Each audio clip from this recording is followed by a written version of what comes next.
Now loading this month's Leadership Live, where we dive in deep with today's top MedTech leaders, allowing you the chance to learn from the best.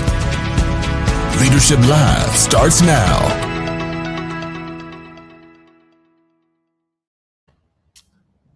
Hello, Floodgate family, and welcome to another special edition of our Leadership Live series. I'm here joined so graciously by Denis Harrington, currently the president and CEO at Flex Vascular. Thanks for joining me today, Denis.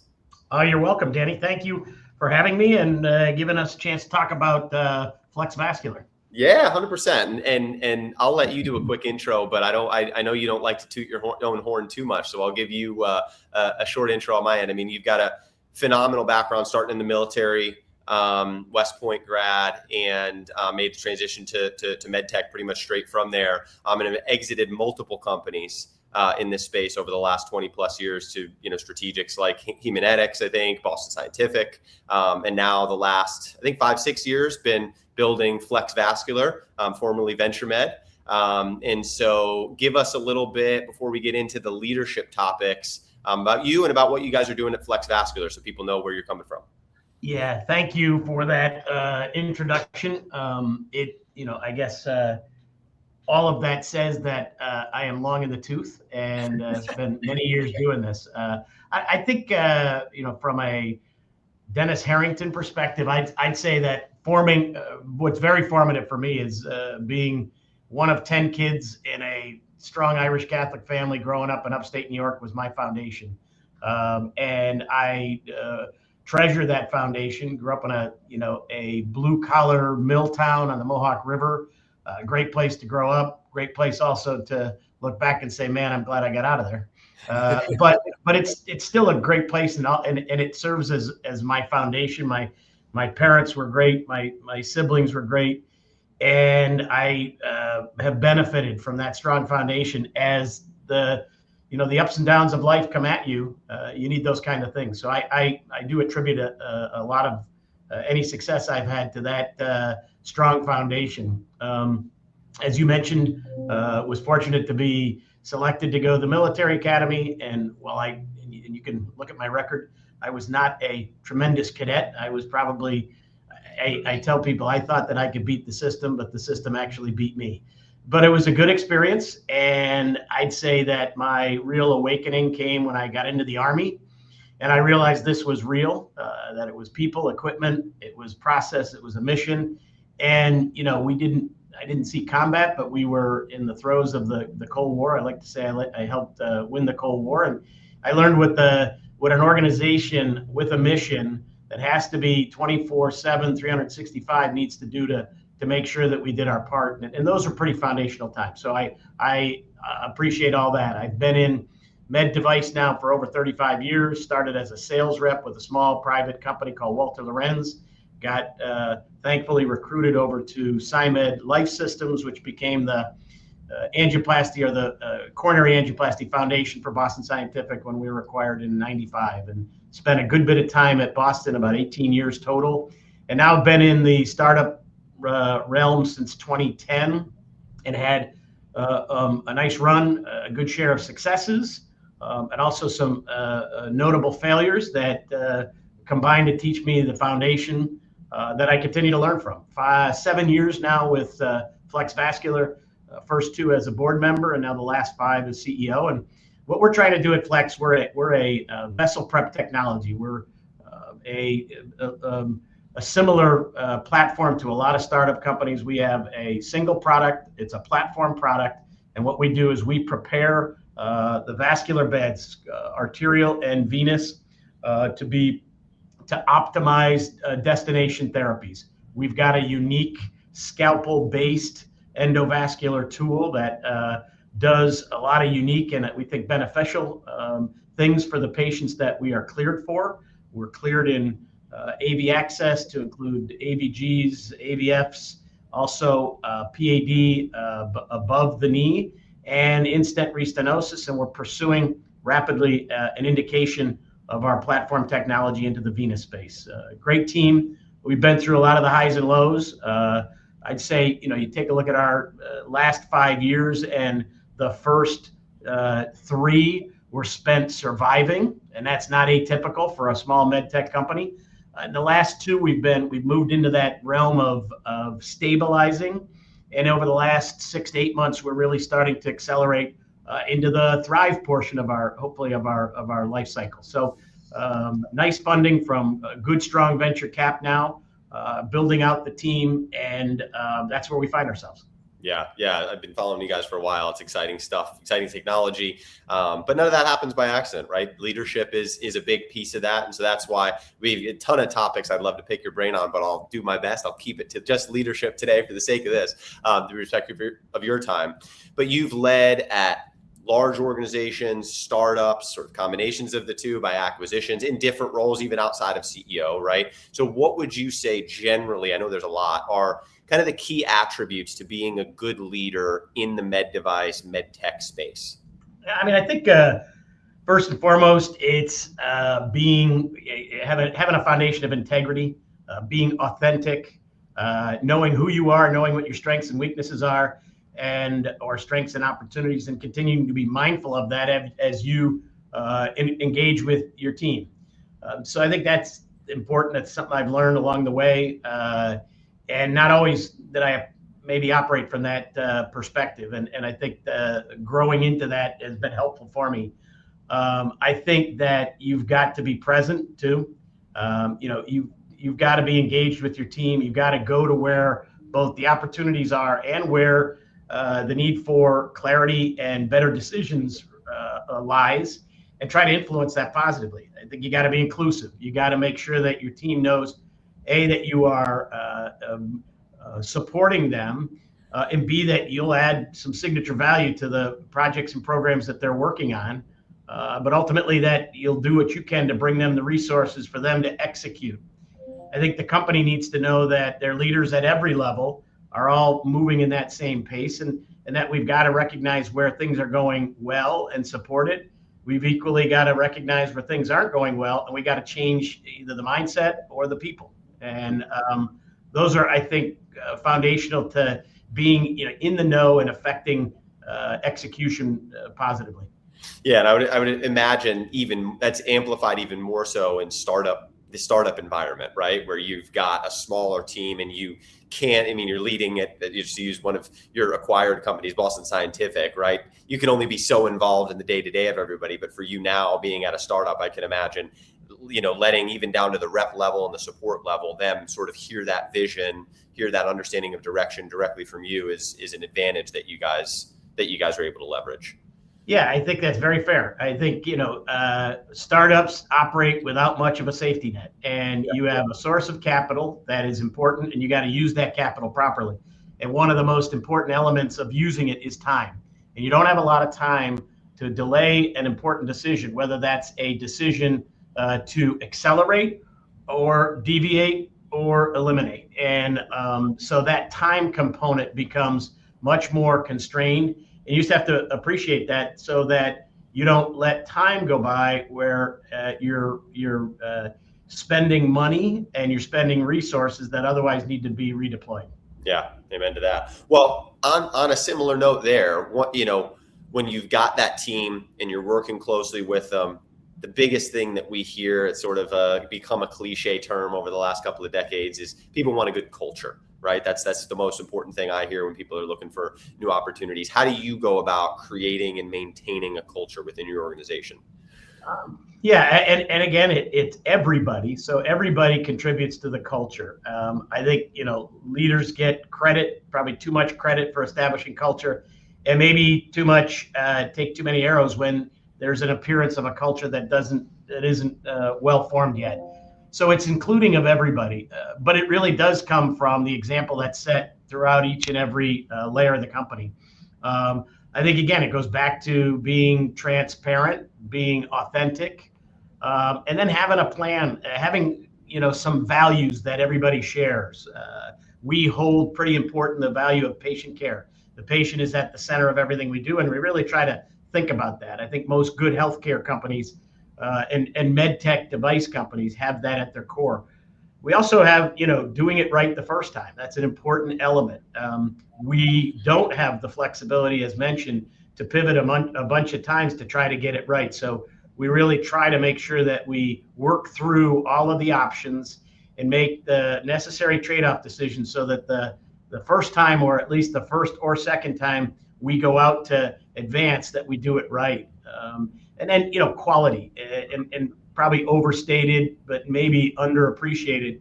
Not only is it just your quality system, but the quality system has to reflect that the way that you go about your business is about improving lives for patients, and it's about doing those things in accordance with external requirements and internal motivation to get it done. So I think those are hallmark to setting a culture. And then, we like to describe working hard and having fun.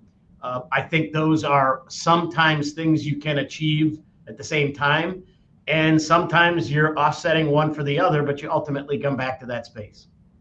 Yeah. I think, a couple of things you said there, but overarching what you said in the beginning is kind of relaying that sort of core values, or just value statement of this is what it means, right now for you to work at Flex Vascular, to work within this organization, and to work under my leadership and under the leadership of the rest of the organization, and letting people know that when they come in, this is what you're coming in for. It's, hey, no culture. I'm a proponent of no culture is right for everybody. It's not like good culture, bad culture. It's just the right fit culture. And so, where I see the most successful companies, it sounds like what you're doing is being communicative of what that culture looks like, so you attract the right people. On the inverse, what are some, you alluded to this somewhat at the beginning, it hasn't always been sunshine and rainbows, right? And you learn a lot from the lessons. So what are maybe a lesson or two that you learned the hard way in terms of leadership throughout your career? Yeah, I mean, a couple of practical things as I think back are money, funding. You got to have enough money. And it's not easy, especially in today's environment, to bring that together. And you got to use that resource of money in a absolutely convicted approach. You just have to realize that your treasury is vital in a small startup environment like ours. And there's been times where we ran out of money at a one startup, I recall, had a really good idea, probably had a pole position. We didn't have the capacity, we didn't raise enough money, and I own that. And we ran out of funding before we could get to the milestone that maybe would have changed our fortunes. We had to shut the company down. And that's not a place I ever care to go back to. So it shines like a big red light upon me every so often.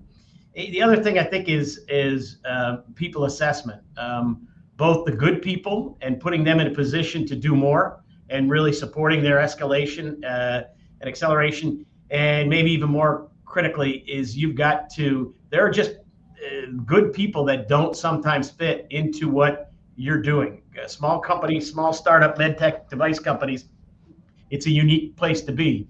And at times in people's careers, they are not prepared to handle what's required. You got to make sure that you move that fast to a decision that either they're going to be able to do it or not.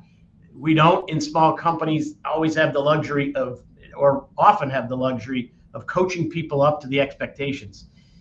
Big companies sometimes do, and that's also an important part of that culture, is to be able to coach through and learn from your new development opportunities. We're hiring talent that's already, that's our paradigm anyway. Hire the talent that can not only do today's job, but the job of the person that's hiring them, and they got to be ready now. And so you got to move on that fast, and that's a lesson that I've learned both positively and negatively along the way. And I think interaction with the board is vital to a small company. It's good to have a board that challenges and moves the CEO and the company along. Dysfunction is very, very difficult to move through. So if you see it, you spot it, I think the board has an obligation to come together and define it and make the necessary moves. So those are a couple things. Yeah, that's and they're all kind of connected, right? I mean, you've got to have capital. That's the bottom line. And then once you even when you have the capital, though, we know how quickly that goes. So you've got to find the right people that can make the most of that capital quickly, right? Versus where they might have the opportunity for a slower burn at a larger organization, and then leading on the board is great insight. I think those are all great practical lessons people can take away. One thing I wanted to kind of double click on that you mentioned is you bringing in high performers, right? Getting the most out of them is easier said than done from a leadership perspective. What's kind of your philosophy for developing and growing high performers in your organization? Well, first of all, we use Floodgate, right? We advertising for you. No, but I mean, it does start with a good plan for the job descriptions have to be well defined, and your recruiting and retention partners have to be aligned with that, knowing specifically what the job is offering, and then also fitting that to a ever developed understanding of the culture of the company. So that's the first part. The onboarding has to be smooth, and we've not always done this well. We just, as you know, we're going through a big burst of people. We've gone from 16, 17 folks at the end of October of 25 to now 35 people in the organization today. So that's a doubling of the organization in less than 6 months. And with it comes all of the growing pains that everybody predicts. And you have to then, as you bring good talent in, you have to onboard them well. You have to think back to how you were as an individual and as an organization when you first came into a new organization, and then reflect on that in terms of their transition from startup to startup, or from big to startup, or from if it's new folks coming in just out of college, that you reflect on that. And you're never going to nail it all, but you got to have a good onboarding process so that the first 30, 60, 90 days, they know how to turn their computer on. They know where their pod is, and they know what's expected of them, so that they can make that transition properly. Along the way, it's also important that the span and scope of our leadership team is not so broad that we don't have at least time to give people insights. It's a big difference between development programs and just coaching that helps people do a better job. But our leaders have to have time to do that. And we don't always have time. But we're trying to do our best to make sure that as we get a function that continues to grow, that we have that right span and scope, so our leaders can coach, our people can reflect to the leader, and between the two of them, we optimize performance. And I think the other thing is to be formative, to have a real official, call it programmatic approach towards performance management. You have both the metrics and the measurement, but you also have a performance management system. Even in a small company like ours, we have a performance management commitment. We're going to go from 2 times a year coaching to 3 to 4, where it's official, and we bring it up through the ranks in our newly formed people and culture group, formerly known as HR, where we now have an HR dedicated leader, can continue to bring that forward, so we get the right mix of coaching process without maybe the big overarching compliance related HR process that sometimes exists in bigger companies. So it is about coaching, and it's also offering high performers a place where their work is merited. When they succeed, they get the fruits of that achievement, and they also are ready ready for even more. So yeah, I think those are all components. Yeah. I mean, what the through line, I think, on a lot of those is systematizing it, right? Is you've got to take the time up front, which it sounds like you guys really did, and put those, none of that happens by accident, right? Developing a good onboarding plan. A lot of startups don't do that, unfortunately, because you just don't have the time.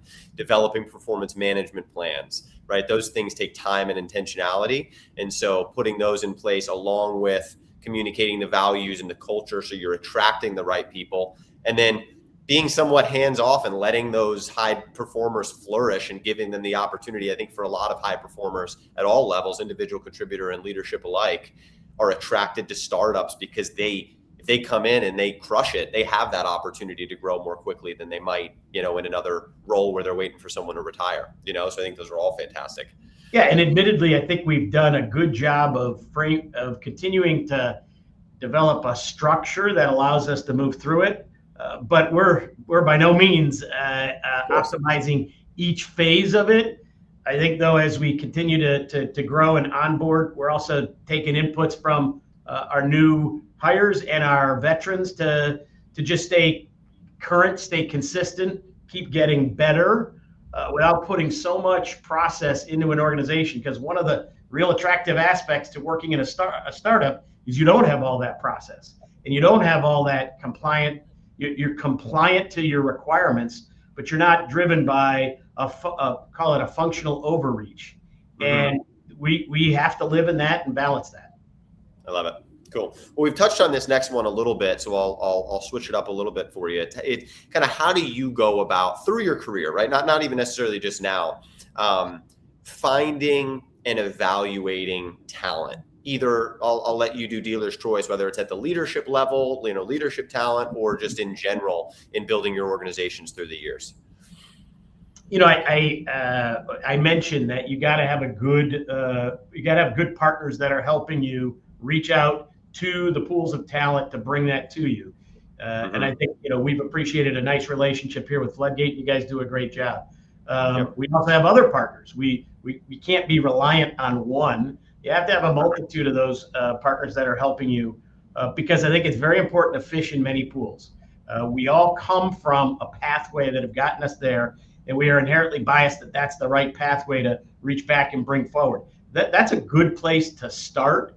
But I think if you get stuck in that paradigm, you just don't get exposed to other places that, are rich with talent, but they just may need to be brought into your scope and span so you can consider them. I also think that, an important part of that is you got to see people that have demonstrated what it is you need them to demonstrate. I think it's not easy to do in an interview process either, but you've got to continue to commit to the kind of questions and process exposures, enough angles from different people that well, first of all, what you need them to do. And then that they've demonstrated that before, because that's the best way to ensure that they'll repeat that by coming to your company.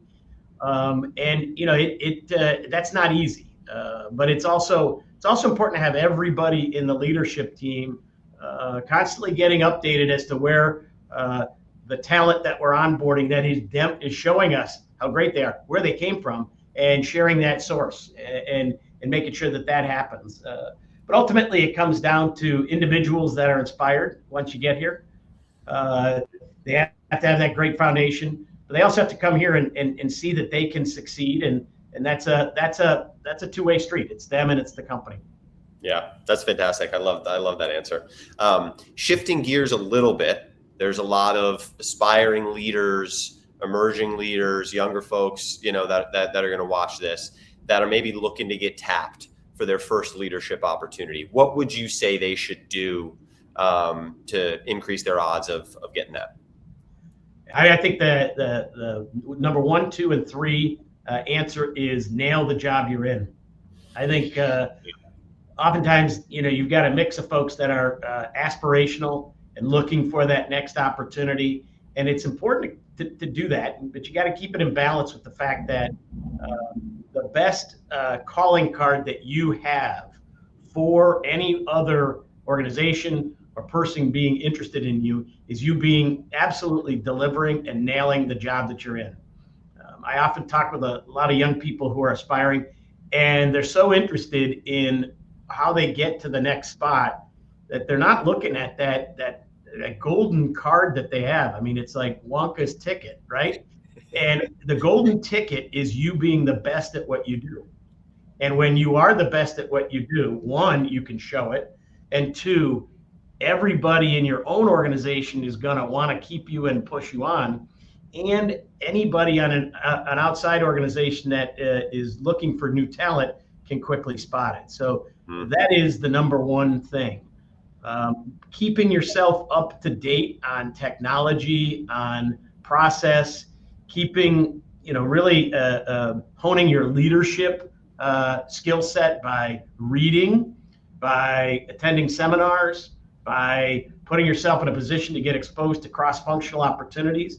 those are important too. But man, if you're the best at what you do, you're gonna succeed and you're gonna take the next level. Right. You can't focus too much on how do I get to the next level before you successfully master your level, right? It's easy to, especially I know, folks that are maybe moved quick in their career and they're like, how do I get to the next thing? It's very easy to look past, where you're standing right now. And especially in a smaller company or a startup, it's like, you need to accomplish your job before we can look at what's next, right? Yeah. And even in a big company, in a big company, I come from a sales background. If you want to be the next director of sales, then you need to be one of the top 3 of the 25 region managers they have there. And if you want to be the VP of sales, you got to consistently, and I'm not just saying, and again, speaking from sales, being that top 3 region manager 1 or 2 quarters out of the year, it's a matter of 3 to 4 years in a row. And commit to that. Commit to the fact that you're gonna work your craft, you're gonna be the best at it, and you're gonna do it over a period of time. Because I think that gives you that broadest foundation, and it demonstrates to others looking that you've worked through change, you've recycled your team probably, you've met the new challenges of a higher quota and the company's plans, and you've consistently demonstrated that. So I think it matters in a big company as well. Yeah, that's good. That's really good perspective. Well, last one, this is a real heavy hitter. Who, Dennis, is your favorite superhero and why? Well, I'm too old for superheroes, but I don't know. I guess I don't. If I thought through it, I'd probably have a better answer. But I guess Captain America is one that fits pretty well. That's a good one. Yeah. I like his patriotism. I like his strength. Typically pictured with a shield and something else that he can bring to battle. I like perhaps some of the good versus evil aspects of what he portends, but I don't watch a lot of superhero movies, but I guess that's the one that I can. Well, hey, you were one of 10 growing up, so I would venture to guess one or both of your parents were superheroes in some regard. There are so many folks in my life that have been superheroes to me. It's too long a list to describe, but I think you're right on. You underscored 2 big heroes in my life, and I've got some great. All of my siblings are great too. I'll mention that here in case they're watching. I was the 7th of 10. Oh wow! Okay. I was the youngest boy, and I have 7 sisters. So my leadership team includes a lot of women, and I said to them, "There's probably nothing you can do to me that my sisters didn't already do to me." But they're all great people. They were all important in my life too. That's awesome. Well, I love it. Well, we could keep going, but this was fantastic. I don't want to take too much more of your time. You've been super generous. It's been really good getting to know you a little bit better, but also everybody else who's watching this and will watch this, getting to know you better as well. Keep doing what you guys are doing at Flex Vascular. Really fun watching you guys grow. And again, appreciate your time. And thank you everybody for tuning in to this edition of Leadership Live with Denis Harrington. Yeah, thank you, Danny. We appreciate it. We appreciate the work we're doing with Floodgate, and thanks for this time here. Thank you so much. Take care.